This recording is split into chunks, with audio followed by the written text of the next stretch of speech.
Экинчи класс, 4-чейрек. Кыргыз тили сабагы. Окутуу орус тилинде жүргүзүлгөн кыргыз класстары үчүн. Саламатсыңарбы балдар? Бүгүнкү сабагыбыздын темасы жер жемиштер. Сабактын максаттары.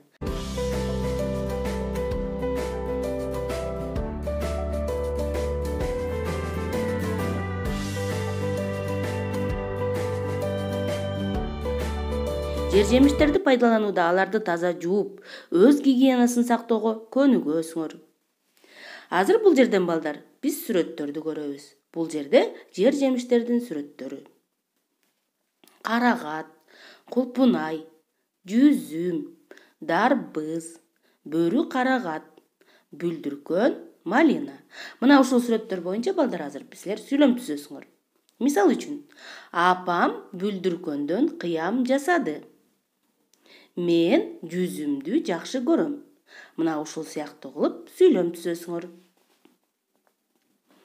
Андан ары балдар биз азыр бул жерде жашылча жер жемиштер жөнүндө ырларды угабыз. Жер жемиштер биздин ден соолугубузга канчалык пайдасы бар экенин дагы биле аласыңар балдар. Анда эмесе көңүлүңөрдү жер жемиштер жөнүндө ырга бураңар.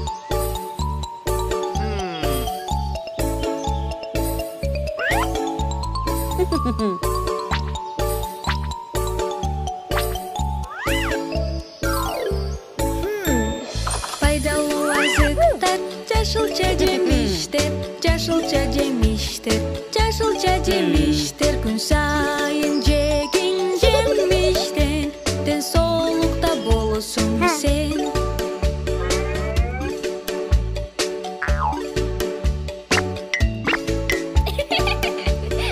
Жүгөрү дамдуу, дайым жеп жүрөлү, дайым жеп жүрөлү, дайым жеп жүрөлү, жүгөрүдөн көп жегин сен, ал абдан пайдалуу.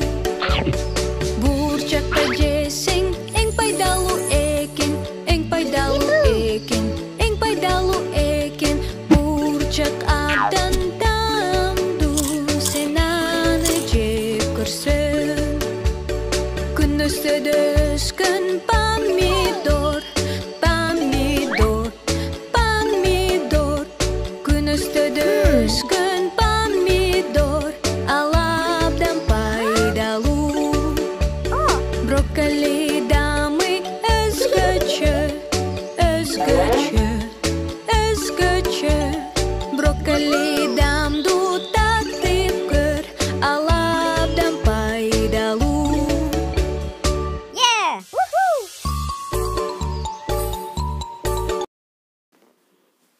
Эми балдар жаңы сөздөр менен иштейбиз. Ана эмесе анда барыбыз жаңы сөздөрдү чогуу кайталайбыз.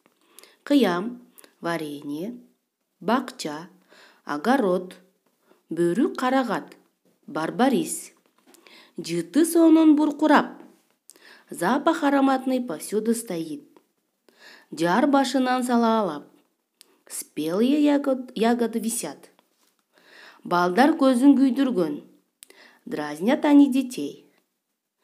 Балдар жаңы сөздөрдү сөздүк дептерибизге көчүргөндү унутпайбыз. Жана өз алдыбызча дагы бир сыйра кайталайбыз. Эми балдар, дептерибизди ачып, калемсабыбызды колубузга алабыз дагы бүгүнкү числону жазабыз. Чын Куран айынын 8-и. Тема жер жемиштер. Жазып бүтөсүңөр дагы 4-чү көнүгүүнү карагыла. 65-бет. Бул жерде диалогду окуйбуз. Чыпалак бала. Чыпалак бала. Акылай, сага кандай кыям жагат? Акылай, мага кулпунайдын кыямы жагат. Эми балдар 64-беттеги 2-чи көнүгүүнү карайсыңар. Бул жерде сүйлөмдү көчүрүп жазгыла, орус тилине которгула дейт. Бул жерден балдар сүйлөмдү көчүрүп жазасыңар дагы орус тилине которуп жазып мага жибересиңер. Эми балдар суроолорго жооп бергиле. Видеону карайбыз. Биринчи банкадагы кыям эмнеден жасалган? Экинчи суроо. 3-чү банкадагы кыям эмнеден жасалган? 3-чү суроо. Жер жемиштер кайда өсөт? 4-суроо. Эмне ашыкча? ар бир суроого жооп берип жазасыңар балдар. Жана 4-сүрөдө бул жерде эмне ашыкча болуп тургандыгын да жазасыңар. Биз кыям эмне экенин билебиз, балдар? Кыям бул варенье. Жакшылап ойлонуп, суроолорго туура жооп беребиз, балдар. Таза, сулуу кылып жазганды үйрөнөбүз. Катасыз жазабыз. Эми балдар биз Жолон Мамытовдун сөзүнө жазылган бүлдүркөн деген ырды обону менен ырдап үйрөнүшүбүз керек. Азыр китебибизди колубузга алабыз дагы 65 бет 6-көнүгүнү карайбыз. Ошол жерде бүлдүркөн деген ыр толугу менен турат. Алып, чогуу баарыбыз ырдайбыз.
Балдар, ыр силерге жактыбы?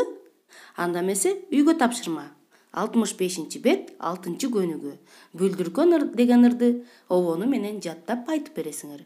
Ушуну менен бүгүнкү сабагыбыз аяктады. Көрүшкөнчө балдар, саламатта калгыла. Мен силерди жакшы көрөм.